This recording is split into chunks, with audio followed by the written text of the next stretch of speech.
moi. Non, c'est pas ça le point. Est-ce que Mailloux a raison ou s'il a tort? Ce serait pas encore l'envie qui fait ça, justement?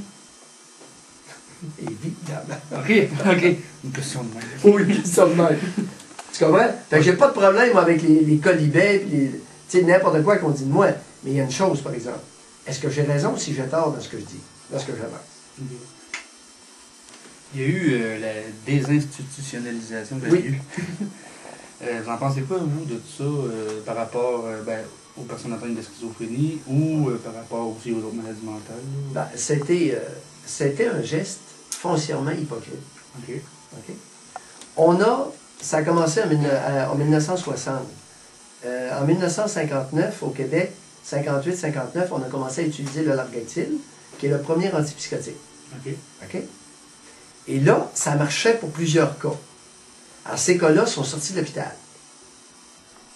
Et, suite à ça, il y en a qui se sont dit, puis si on vidait les hôpitaux? Alors, ils ont pris des patients qui étaient très symptomatiques, puis ils ont foutu dehors. Il y a eu une exagération. OK. Et, depuis surtout l'avènement d'individus comme Rochon, ben là, on se dit, ça coûte bien trop cher, un milieu asilaire. Il s'agit juste de mettre les patients dehors, puis ça ne nous coûtera plus rien.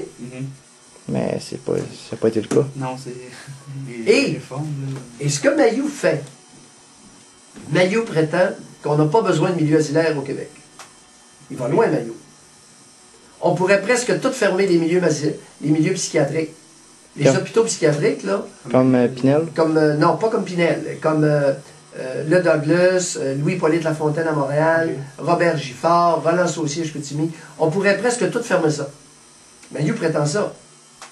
Mais, en traitant efficacement les individus qui sont atteints de schizophrénie dans la société. Et c'est ce que Mailloux fait. Est-ce que vous saviez que je suis responsable du comté de Masquinongé? Moi, je le savais, oui. Je suis responsable, je suis le seul psychiatre à m'occuper du comté de Masquinongé, une clinique externe. Je n'hospitalise pas depuis 18 ans. Ah. Il y a très peu de cas qui ont été hospitalisés à l'hôpital général de Trois-Rivières. Je traite 80% des cas atteints de maladies psychiatriques dans le comté. Autrement dit, c'est presque toute moyenne. Okay. Il y en a quelques-uns qui vont se faire traiter à Joliette, à Shawinigan ou à Trois-Rivières, mais la plupart, c'est moyenne. Et je n'ai presque pas besoin d'hospitalisation dans un hôpital général. Pourquoi? Parce que la maladie est traitée à l'extérieur des centres hospitaliers. C'est bien important ce que je viens de dire. Pardon? Il n'aurait jamais dû avoir de désinstitutionnalisation parce qu'il n'aurait jamais dû avoir d'institution. Non, attends un peu, c'est pas ça que je dis là. C'est qu'au lieu de parler de désinstitutionnalisation, si on avait parlé de traitement efficace, ouais, on aurait vidé les asiles sans jamais utiliser le mot. Okay. Et là, on a vidé la bâtisse sans traiter les patients. Promenez-vous sur la rue Sainte-Catherine à Montréal. Comme psychiatre, j'ai honte. J'y vais régulièrement et j'ai honte de voir les patients parler seuls, haranguer les automobiles.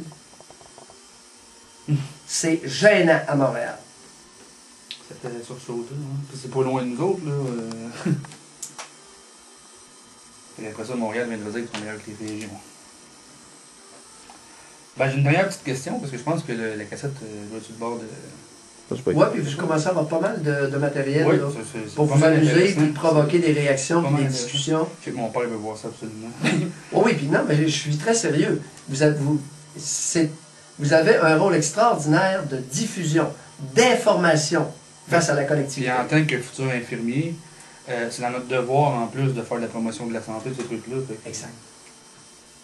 Parfait. Une dernière question.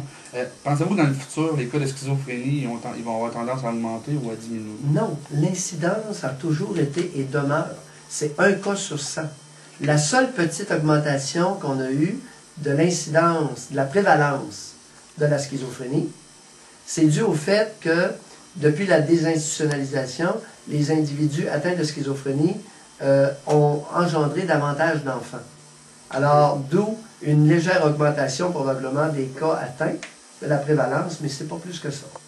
Et ça va diminuer parce que de plus en plus, les citoyens sont responsables, et même ceux atteints de schizophrénie vont être de plus en plus réticents à engendrer des enfants, à se reproduire. OK. Sachant que étant conscient que c'est une maladie génétique, et ils vont soit limiter le nombre d'enfants. Alors, je suis régulièrement consulté là-dessus. Okay. Je suis atteint, est-ce que je devrais ou si je pourrais avoir des enfants? Alors là, il y a toute une autre discussion dans un autre temps, qu'on pourrait, un autre volet. Moi, j'aurais une dernière question. Vas-y. C'est quoi la façon de découvrir que la personne est atteinte de schizophrénie? Y a-t-il un test? Y a-t-il un moyen diagnostique? Simplement l'écouter. C'est juste avec quelque chose de vraiment abstrait. Là. Alors, à l'intérieur d'une relation de confiance, je peux vous assurer que l'individu qui est atteint de schizophrénie va raconter toutes les idées, les croyances imaginaires dans son esprit, les hallucinations qu'il a. OK. Ça ne peut pas ressembler à autre chose que quand on... Il y a plusieurs symptômes qui sont assez spécifiques à la schizophrénie. OK. Ça ne peut pas dire oh, c'est une psychose, moi c'est de la démence. Oui, mais là, dépendamment de l'âge. OK. Ah, OK. Alors, à 18 ans, tu ne commences pas une maladie d'Alzheimer, une démence de type Alzheimer.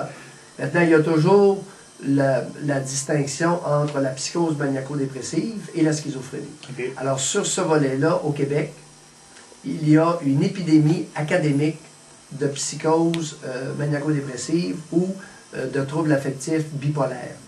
Okay. Alors, malheureusement, il y a beaucoup de psychiatres au Québec qui ne savent pas diagnostiquer la schizophrénie. Et ça, c'est pathétique. Parce que mauvais diagnostic de schizophrénie, mauvais traitement, l'individu n'est pas soulagé et ça a des répercussions à long terme. 10% de taux de suicide. Okay. Alors, et la plupart des psychiatres francophones au Québec, la plupart sont à des degrés plus ou moins variables de mauvais cliniciens. Okay. Alors, c'est pour ça qu'on déteste Mayou. Lorsqu'il affirme des choses comme ça, si c'est vrai, c'est un peu suant pour la confrérie. Il y a des chocs, hein, on dit tout le temps. Est-ce que c'est vrai ce que Mayou dit ou si c'est faux? Ben, c'est ça. Est-ce que la majorité des psychiatres, des 1000 psychiatres au Québec, sont vraiment bien formés pour diagnostiquer et traiter la schizophrénie? Je vous dis, à l'âge que j'ai, non. La majorité, c'est un petit pourcentage de psychiatres au Québec qui sont capables, sur les 1000 psychiatres, de traiter, de diagnostiquer et traiter convenablement la schizophrénie. C'est mon affirmation. Okay.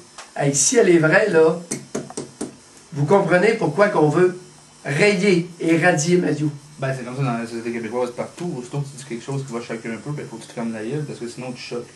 Alors, c'est pas le fait que je choque. Est-ce que c'est vrai ce que je dis? C'est comme je dis, vous choquez parce que c'est vrai, justement. C'est vrai. Ben, moi, je le vois de même, en tout cas. C'est vrai qu'aujourd'hui, quand tu dis quelque chose qui est vrai, ça va atteindre la personne, puis ça va la choquer, parce que justement, c'est vrai, puis là, tu te faisais des vérités en pleine face. Ben, avez-vous un petit mot en conclusion? Avez-vous je te dirais, puissiez-vous diffuser à large échelle ce reportage? Okay. Ben, en tout cas, ça nous avait je le souhaite vraiment, et ce serait ma récompense. On était vraiment contents. Moi, je pensais... Je m'étais dit, ben, Mayou, il y a d'autres choses à fouetter, peut-être, là, mais... Très, vraiment. Ben, ça fait partie, écoute, j'aime ma profession. Oui, ça paraît. Alors, la promotion de la prévention et de la compétence face à cette maladie-là, mais pas. Ça fait 28 ans que j'en fais. Chez l'enfant, l'adulte et le vieillard. Je suis un des rares psychiatres au Québec qui est capable de traiter un enfant, un adulte et un vieillard. Et quand on dit enfant, c'est enfant et adolescent, adulte et vieillard. Ça peut déclarer à quel âge, vous pensez? Le plus bas que vous avez vu, mettons? Ah, j'ai eu des enfants de 4-5 ans qui étaient atteints de schizophrénie infantile. Oui. Mettons, moi, je vois le diable, faire comme ça. Ah oui, ouais, mais ça, c'est pas un jeu, c'est pas... Ah, ça doit être dur de faire la différence. Par exemple, un enfant, c'est imaginatif. C'est ça, c'est... Messieurs, ça a une imagination commencez, allons-y par étapes. Commencez avec ce reportage-là, puis on pourra... Écoute, ça fait 28 ans que je fais... La semaine prochaine. Oui, puis commencez tranquillement, puis prochain reportage, prochaine série de questions. Il est en train de nous réinviter. Ouais. On vous remercie beaucoup. Ben, merci beaucoup. Ça me fait plaisir. Un plaisir, franchement. Oui, c'est un beau...